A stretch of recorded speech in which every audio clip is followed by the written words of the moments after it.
Unique એકેડેમીના teacher desk ઉપર આપ સૌનું સ્વાગત છે. સાયન્સની અંદર બોર્ડની એક્ઝામ્સમાં સ્ટુડન્ટ કઈ રીતે પ્રિપરેશન કરી શકે, કઈ કઈ ગાઈડન્સ જરૂરી છે, એના માટે આપણે યુનિક એકેડેમીના મૌલિક સરનું સ્વાગત કરીશું.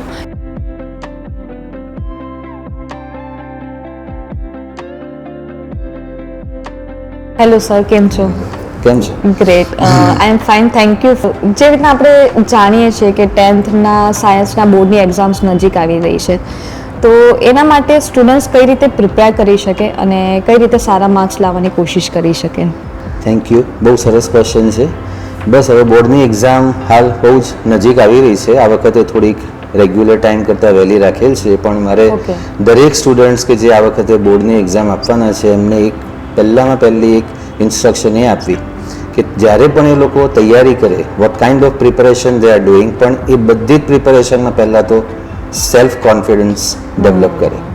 કે તમે જે તૈયારી કરી રહ્યા છો કે એ તમે એક્ઝામની પ્રિપરેશન કરો છો, પણ એક્ઝામને એટલું કોન્શિયસ થઈને નથી આપવાનું. તમે રૂટીન એક્ઝામ આપો એ રીતે કરીને પણ એમાં સારા માર્ક મેળવી શકો એની તૈયારી માટે પહેલામાં પહેલો કોન્ફિડન્સ હોવો ખૂબ જરૂરી છે. કે તમે જે કરો છો એ સારું કરો છો અને સાચું કરો છો, એ સૌથી પહેલી અગત્યની વસ્તુ છે. રાઈટ. ત્યારબાદ એમને જે પણ સબ્જેક્ટની તૈયારી કરે એ બધા જ માટે સૌપ્રથમ પહેલું સારું ટાઈમ ટેબલ બનાવવું જરૂરી છે, જેને આપણે ટાઈમ મેનેજમેન્ટ કહીએ છીએ. કે હવે એમને 1 મહિનો જેવો ટાઈમ જે છે તેની અંદર સ્કૂલે તો જવાનું નથી, બટ એમનું આખું દિનચર્યા, જે એમનું રૂટીન ટાઈમ ટેબલ જે છે એની અંદર એમને પ્લાનિંગ સાથે રોજના દરેક સબ્જેક્ટમાં બને ત્યાં સુધી બધાનું રિવિઝન થઈ જાય, એ સૌથી અગત્યનું છે. હું મારા સાયન્સ સબ્જેક્ટની વાત કરું તો સાયન્સ સબ્જેક્ટની અંદર પણ એમણે એ જ રીતે તૈયારી કરવાની જરૂર છે કે રોજે રોજ શક્ય હોય તો બાકીના 20 દિવસમાં એ 100% રોજ મેથ્સ અને સાયન્સ જેવા વિષય જે છે એને તો રેગ્યુલર બેસિસ પર રિવિઝન કરતા જ રહે. અને જેમ તમે કીધું કે કોન્ફિડન્સ હોવું અને ટાઈમ ટેબલ હોવું કાફી જરૂરી છે, તો એના માટે પેપર સ્ટાઇલનો ઇમ્પોર્ટન્સ કેટલો છે? સરસ ક્વેશ્ચન છે કે પેપર સ્ટાઇલ તો જે છે એ તો સૌથી અગત્યની છે. કે બોર્ડે ઘણા વર્ષોથી વિદ્યાર્થીઓનું ઇઝી રહે અને સારો સ્કોર કરી શકે એના માટે પેપર સ્ટાઇલ અને પેપર વેઇટેજ બંનેનું એટલું સરસ ઇમ્પોર્ટન્સ બનાવ્યું છે કે જેની અંદર કોઈ પણ સ્ટુડન્ટ હોય, આજે પ્રિપેરેશન કરે છે પણ ક્યાંક કશે કન્ફ્યુઝ થાય તો he can easily find out કે from the paper set or the blue print, તેમાંથી એ લોકો સ્ટડી કરી શકે છે કે હું કોઈ પણ પર્ટિક્યુલર કોઈ એક ચેપ્ટર લર્ન કરીશ તો એની સામે એનું વેઇટેજ, જેને ગુણભાર કહેવાય છે, એ ગુણભાર એનું કેટલો છે. ઉદાહરણ તરીકે 10th સ્ટાન્ડર્ડમાં સાયન્સનું ફર્સ્ટ ચેપ્ટર છે chemical reactions and chemical equations. અગર કોઈ વિદ્યાર્થી એને પરફેક્ટલી લર્ન કરી લેશે તો એને બોર્ડની અંદર 5 માર્ક પૂરેપૂરા મળી શકે છે. એવી રીતે બીજું ચેપ્ટર કરે છે એસિડ બેઝ સોલ્ટ, તો કે એનું 7 માર્કનું વેઇટેજ ફિક્સ જ છે.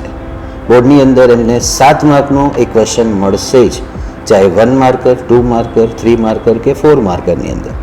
આ રીતે એનું વેઇટેજ ચેપ્ટર નંબર 1 થી લઈ અને 13 નંબરના ચેપ્ટર સુધીનું બધા ચેપ્ટરનું વેઇટેજ ગુણભાર બોર્ડે ડિસાઇડ કરેલું જ છે.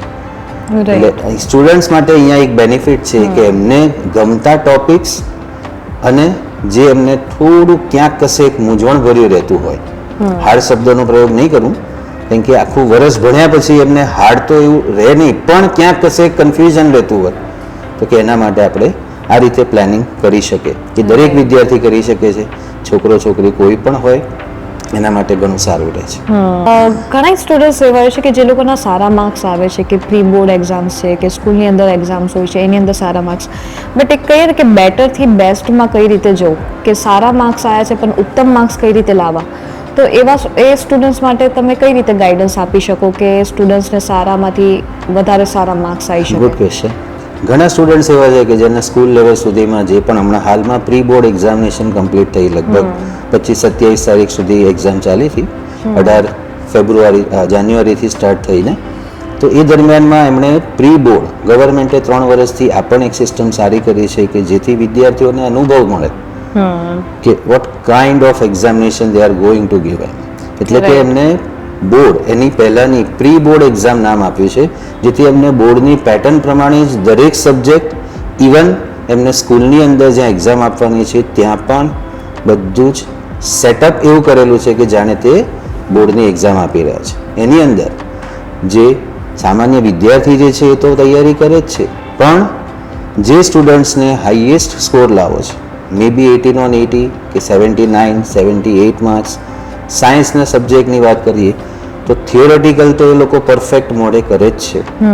એમને લર્નિંગ એબિલિટી સારી ડેવલપ કરેલી હોય તો દરેક ક્વેશ્ચનના આન્સર્સ એ સારી રીતે લર્ન કરે છે. બટ એની અંદર જે ડાયાગ્રામ હોય છે, સાયન્સ સીધી વાત છે કે એમાં ડાયાગ્રામ્સ આવે એ કમ્પલસરી છે, પણ એ ડાયાગ્રામ્સનું પ્રેઝન્ટેશન અગર એ લોકો સારી રીતે લેબલિંગ કરી અને એક્સેપ્ટેબલ રીતે, એટલે કે સારું લોકોને એક્ઝામિનરને પણ સ્વીકાર્ય હોય એ રીતે અગર જો કરશે તો 100% એમને બેટરમાંથી બેસ્ટ, એટલે કે જે હાઈએસ્ટ માર્ક્સ કહીએ છીએ આપણે એ મળશે.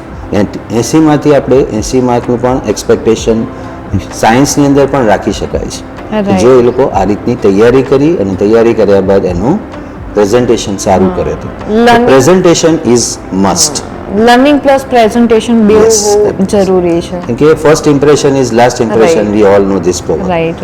કે જ્યારે તમે એક્ઝામિનરની સામે તમારી સપ્લિમેન્ટરી એ ઓપન કરે અને ચેક કરશે ત્યારે પહેલું એનું નજર પડશે, આન્સર તો પછી રીડ કરશે, પણ તમારું પ્રેઝન્ટેશન જે છે ને એ જ આગળ આવે છે. કે જો પ્રેઝન્ટેશનમાં ક્યાંક વિદ્યાર્થીઓ કે કોઈ વીક પડશે ને તો પહેલાં જ એને થઈ જશે કે આનું કદાચ પ્રેઝન્ટેશન આવું છે એટલે આન્સર નબળા જ હશે, એવું માઇન્ડ સેટ થઈ જાય. હ્યુમન ટેન્ડન્સી છે. એક સાયકોલોજી વાઇઝ પણ જાણવું જરૂરી છે. મીન્સ કે લર્નિંગ સાથે સાથે પ્રેઝન્ટેશન કાફી અગત્યની વસ્તુ છે. 100%. Thank you so much sir. તમારી ગાઈડન્સ આઈ હોપ બધા સ્ટુડન્ટ્સને કામમાં આવશે અને બધા જ જે બી બોર્ડના એક્ઝામ્સ આપે છે એ સારી રીતે એક્ઝામ્સ આપીને આવશે. આઈ હોપ કે તમને સાયન્સ સબ્જેક્ટની અંદર કઈ રીતે પ્રિપરેશન કરવી અને કઈ કઈ વસ્તુઓનું ધ્યાન રાખવું એના વિશે જાણકારી મળી હોય અને એ તમારા બોર્ડની એક્ઝામ્સની અંદર તમને કામમાં આવે. યુનિક એકેડમી તરફથી બધા જ સ્ટુડન્ટ્સને ઓલ ધ બેસ્ટ. સારી રીતે એક્ઝામ દઈને આવો અને ખૂબ જ સારી રીતે પ્રગતિ કરો. Thank you so much. બધાને મારા તારી બહુ જ ઓલ ધ બેસ્ટ. દરેક સબ્જેક્ટમાં સરસ પરિણામ મેળવો એવી શુભેચ્છા.